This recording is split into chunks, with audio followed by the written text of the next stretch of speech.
शुरुआत आप ही से करता हूं। रविंद्र रैना ने कहा कि ये तो पाकिस्तान का एजेंडा लागू कर रहे हैं। मैं इस पर बात करूं, इस बात पर जवाब दीजिए कि क्या आपका काम इतना भर है कि आप विधानसभा में प्रस्ताव पास करवा दें? क्योंकि आप लोग तो यही कह रहे हैं कि हमने जो कहा वो करके दिखा दिया। विधानसभा में प्रस्ताव पास हो चुका है, लेकिन 370 की बहाली का रास्ता साफ नहीं हुआ है। वो तो बीजेपी को करना है। इमरान काजी साहब, देखिए आज असेंबली का बिजनेस का पहला दिन था। जैसा नेशनल कॉन्फ्रेंस ने अपने मैनिफेस्टो में और इलेक्शन कैंपेन में लोगों के बीच में वादा किया था कि असेंबली के पहले सेशन में 370 स्पेशल स्टेटस का और स्टेटहुड का रेजोल्यूशन पास किया जाएगा। आज अब देखेंगे कि पहले दिन ही नेशनल कॉन्फ्रेंस ने यह रेजोल्यूशन लाया और असेंबली में पास किया। ये एक बहुत बड़ी लड़ाई है जिसकी शुरुआत आज हो चुकी है। ये मैं मानता हूं कि ये हमारे हाथ में नहीं है, लेकिन ये एक लोगों का मैंडेट है। डेमोक्रेसी में जो लोग चाहेंगे वही होगा। डेमोक्रेसी लोगों के लिए है। जो लोगों का फैसला होगा वही कानून बनेगा। और लोगों का फैसला यही था, इसी सेंटिमेंट्स के साथ था, और लोगों ने इसीलिए नेशनल कॉन्फ्रेंस को आज मैंडेट दिया था कि आप जो भी आपकी लड़ाई है हम उसके साथ हैं। इमरान काजी साहब, अगर आप नंबर्स गेम की बात करेंगे, बिल्कुल ठीक बात है कि आप लोगों को नंबर्स मिले।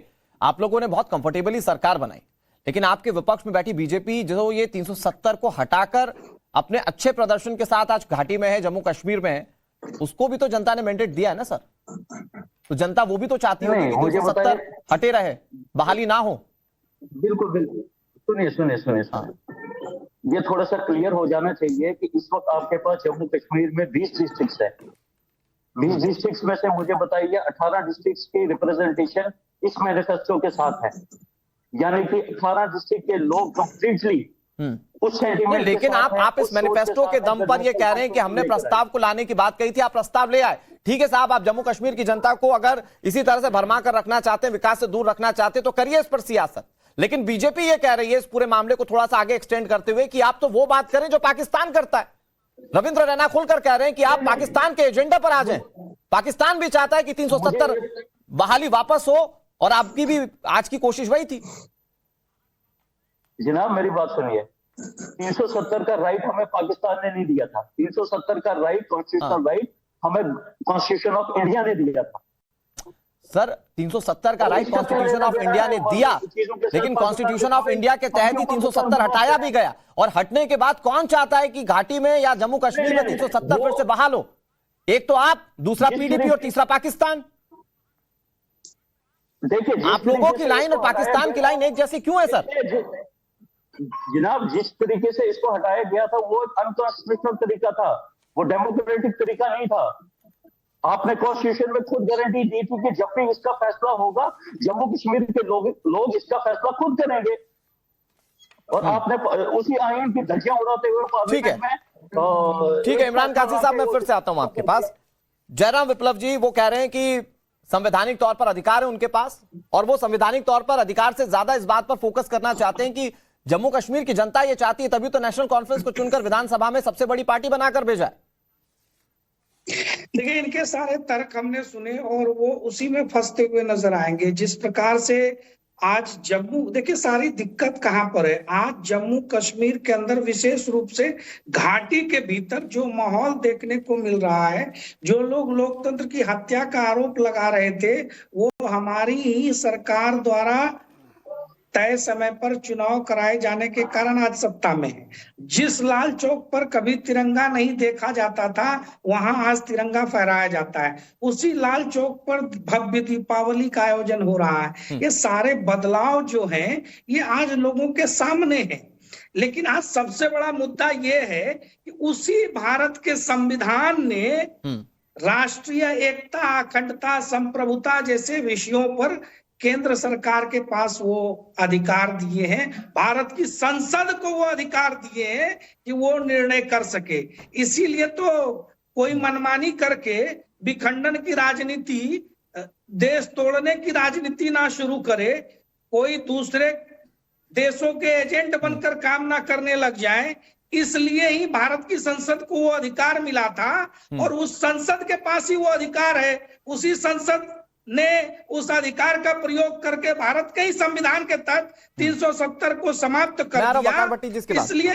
इसलिए दिखावा करके केवल राजनीतिक लाभ लेने की कोशिश है। अपने समर्थकों और कुछ कट्टरपंथी तत्वों के दबाव में वो ये काम कर रहे हैं, इसका कोई लाभ नहीं है। लेकिन पाकिस्तान वाली लाइन आप जो कहते हैं 370 नहीं, जयराम विप्लव जी, आप जो पाकिस्तान वाली लाइन कहते हैं उसका कैनवास बहुत बड़ा है सर। वो मैंने भी इनसे सवाल पूछा कि 370 बहाली या तो पाकिस्तान चाहती थी, या तो पाकिस्तान चाहता था, या तो पीडीपी या फिर नेशनल कॉन्फ्रेंस चाहती थी। वो जो आप आरोप लगा रहे हैं नेशनल कॉन्फ्रेंस पर या जम्मू कश्मीर की सरकार पर, जरा उस पर बात करके बताइए कि ये क्यों? वो कह रहे हैं हम जनता की आवाज उठा रहे हैं, ये हमारा संवैधानिक अधिकार है। नहीं, वो तो स्पष्ट है। जब धारा 370 लगा था उस समय भी इनके नेताओं के स्वर कुछ और थे। कुछ तो यहां तक बयान दे रहे थे कि पाकिस्तान और चीन से हम मदद लेकर के इसको हटाएंगे। वो सारे आज उसी इंडी गठबंधन का हिस्सा है। तो पाकिस्तान की भाषा बोल करके हिंदुस्तान में कितने लंबे समय तक राजनीति हो सकती है, ये तो कांग्रेस पार्टी का हश्र देख के बाकी इंडी के दलों को तय कर लेना चाहिए। ठीक है सर, ओके, मैं फिर से आपके पास आऊं। मैं बहुत जल्दी से वकार भट्टी साहब, चूंकि जिस तरह से नेशनल कॉन्फ्रेंस ने यह कहा कि हमने तो इतिश्री कर दी, हम लेकर आए प्रस्ताव और हमने यही वायदा किया था और हमने ये वायदा पूरा करके दिखाया, तो क्या ये इतने तक ही बात थी? मतलब इसके आगे, क्योंकि जो करना है केंद्र सरकार को करना है, जो करना है भारत की संसद को करना है, तो क्या सिर्फ इतना ही कर सकती है नेशनल कॉन्फ्रेंस की सरकार? और दूसरा मेरा सवाल ये कि क्या फिर ये जनता को भटकाने जैसा नहीं है कि देखिए साहब हमने आपकी आवाज को बुलंद कर दिया, लेकिन फिर उस आवाज के पीछे कई आवाजें दब जाती है, मसलन रोजगार की, मसलन विकास की, वहां के लोगों की सुरक्षा की। जी, पहला पॉइंट ये है कि आज के टाइम कश्मीर का और पूरी रियासत जम्मू कश्मीर के लोगों का ये मानना है, और जिसलिए नेशनल कॉन्फ्रेंस को इतना अच्छा और इतना बड़ा मैंडेट दिया, लोगों ने वोट दिया, वो सिर्फ दिया है 370 ओरिजिनल 50 वापस लाने के लिए।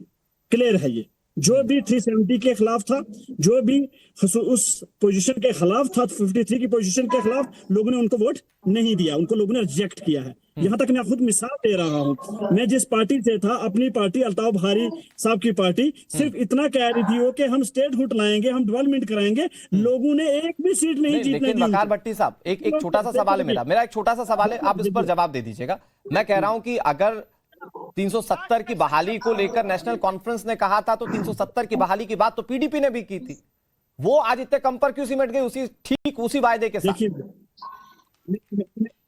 देखिए वो कुछ ऐसा था कि जब 370 हटा है, उससे पहले जब बीजेपी की सरकार जो बनी है वो पीडीपी के साथ बीजेपी की सरकार बनी है, तो जिसकी वजह से लोगों को एक गुस्सा था कि 370 खत्म कहीं ना कहीं की वजह से हुआ। दूसरा पॉइंट देखिए, नेशनल कॉन्फ्रेंस में एक एक्टिविस्ट भी हूं और मैं एक पार्टी के साथ जुड़ा हुआ भी हूं। मैं क्लियर यहाँ कहना चाहता हूँ, पूरा जम्मू कश्मीर इससे खुश नहीं होगा। जम्मू कश्मीर उस दिन खुश हो उस दिन 53 की पोजीशन जम्मू कश्मीर में वापस आ जाएगी। जब तक जम्मू कश्मीर में 53 की पोजीशन नहीं आएगी, तब तक एक भी जम्मू कश्मीर का नागरिक, नौजवान हो, बड़ा हो, माँ हो, बहन हो, चैन से नहीं बैठेंगे। और मैं तो यहां तक कहता हूं कि आज मैं बीजेपी को एक बात कहना चाहता हूं। बीजेपी के यहाँ तुरंत खान थे, वो बहुत बड़ी लंबी फेंक रहे थे। जब 2 साल पहले 2021 में जंतर मंतर में 370 के लिए मैंने जब प्रोटेस्ट किया जंतर मंतर पे, तो इन्होंने मेरे पे देशद्रोह एफआईआर की। आज हिम्मत है तो उन तमाम एमएलए के ऊपर देशद्रोह लगाकर दिखाएं। दिया बीजेपी वालों ने तो मेरे पे लगाई थी ना, क्योंकि एक सिंगल एक्टिविस्ट था। आज लगाकर दिखाएं। वकार भट्टी साहब, एक छोटा सा सवाल मैं पूछ रहा हूं, आपके सवालों का जवाब मैं बीजेपी से लूंगा। ठीक है, जयराम विप्लव इसके लिए जवाब देंगे। मैं एक छोटी सी बात पूछ रहा हूं, एक लाइन में जवाब दीजिएगा। कश्मीर तो भारत का है ना सर, इसमें तो कोई सवाल नहीं है। तो अगर 370 हटने के बाद आप लोग भी तिरंगे के अधीन आ गए, तो इसमें दिक्कत क्या है? देखिए मेरी बात, 370 से पहले भी तिरंगा था, और 370 से पहले भी तिरंगा था, 75 साल 70 साल पहले भी तिरंगा लहराया। जबरदस्ती हाथों में दिया जाता है। कल का तिरंगा जो था, खुशी से लोग स्कूलों के अंदर और अपने घरों में चढ़ाते थे। जबरदस्ती क्या है उसमें? सबको थामना चाहिए। आप भी थामिए, आप लेकर बैठिए। जबरदस्ती क्यों की जाए, फोर्स क्यों किया जाए? देखिए, माहिदा का एग्रीमेंट क्या हुआ हिंदुस्तान के साथ? हमारा क्या माहिदा हुआ, क्या एग्रीमेंट हुआ था कि ये 353 पोजीशन जब महाराजा हरि सिंह ने जो हिंदुस्तान के साथ माहिदा किया था, एग्रीमेंट किया था, उस एग्रीमेंट को तोड़ा किसने? मायदे को तोड़ा किसने है? हमेशा ठीक है। हिंदुस्तान की कौमियतों ने। ठीक है, सरकार चाहे ओके ओके, बहुत जल्दी से जयराम विप्लव जी जवाब दे दीजिए, उसके बाद मैं ललित जी के पास जाऊंगा। कश्मीर जयराम में विप्लव जी वो कह रहे हैं कि कश्मीर में कभी भी 370 की बात वो जब कहते थे, वकार भट्टी देखिए, खुद आकर यहाँ पर प्रदर्शन कर रहे थे तो इनके खिलाफ केस कर दिया। विधायकों का क्या करेंगे? वो तो खुलकर कह रहे हैं कि हम लेकर आएंगे। देखिए, केवल इतनी सी बात है अनुराग जी। जी कि पहली बार आजाद भारत में जम्मू कश्मीर के मुख्यमंत्री ने भारत के संविधान की शपथ ली। भारत के संविधान के शपथ के साथ उन्होंने भी शपथ ली ना। एक झंडा, एक राष्ट्र, एक निशान, एक प्रधान, ये सारी चीजें जब हो रही है तो जो कट्टरपंथी तत्व वकार भट्टी लेकिन एक जैसे मिनट, लोग जयराम विप्लव जी, वर्षों ठीक से है। आग लगाकर बैठे हैं, ललित अंबरदार जी, क्योंकि आप उसके लिए कुछ तो सारे दिखावा करेंगे ना। व्यवस्थाओं को बहुत करीब से देखते हैं और इन चीजों को समझते भी। मैं ललित अंबरदार जी ये समझना चाहता हूं कि क्या ये वाकई में मैंडेट जम्मू कश्मीर की जनता का है, जैसा कि वकार भट्टी या फिर इमरान काजी बताने की कोशिश कर रहे हैं कि जो मैंडेट दिया हमने वो सिर्फ दिया ही इसलिए जम्मू कश्मीर की जनता ने ताकि 370 की बहाली हो पाए? कैसे देख रहे हैं सर आप ये?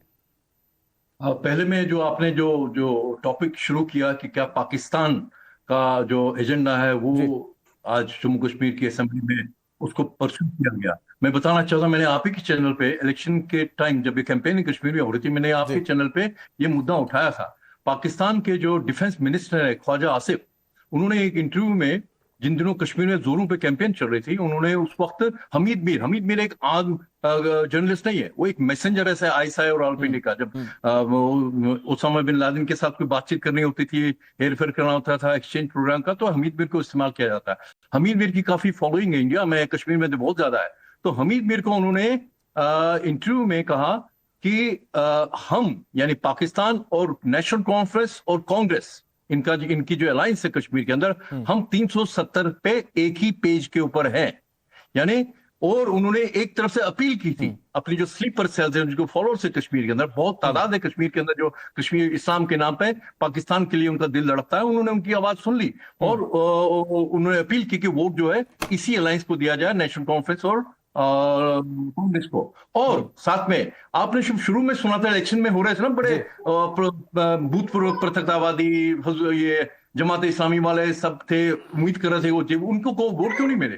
क्योंकि पाकिस्तान से जो मैसेज आया कि नेशनल कॉन्फ्रेंस और कांग्रेस को वोट देना है, उनके साथ हमारी बातचीत, हमारी बात मिलती है। बहुत बड़ी बात कह रहे ललित जी आप ये मैं बोल चुका हूं, ये आप फॉलो कीजिए, इंटरव्यू देख लीजिएगा इसका ख्वाजा आसिफ और इसका मैं आपके चैनल जी, और हमीद मीर के साथ ये बिल्कुल मैसेजिंग थी, और इंटरव्यू में इससे ज्यादा वो कुछ नहीं कह सकते थे, वो काफी प्रचलित हुआ था वो इंटरव्यू। दूसरी बात, आप कह रहे हैं कश्मीर के अंदर ये पहली बार नहीं हुआ। इसी कश्मीर की असेंबली में इसी नेशनल कॉन्फ्रेंस का एक मेंबर जो लास्ट लोकसभा में हमारे बारामूला से नेशनल कॉन्फ्रेंस का मेंबर ऑफ पार्लियामेंट था, और इसी जम्मू कश्मीर लद्दाख की 370 के टाइम की जो लेजिस्लेटिव असेंबली थी उसका स्पीकर रह चुका है। एक बार जब मेंबर था लाइव असेंबली में, उसने बोला पाकिस्तान जिंदाबाद का खूब से नारा लगाया उसने, और जब बाहर पत्रकारों ने पूछा तो क्यों किया, बोला मैं मुसलमान हूं, मैं भावुक हो गया। मतलब तो ये 370 की बहाली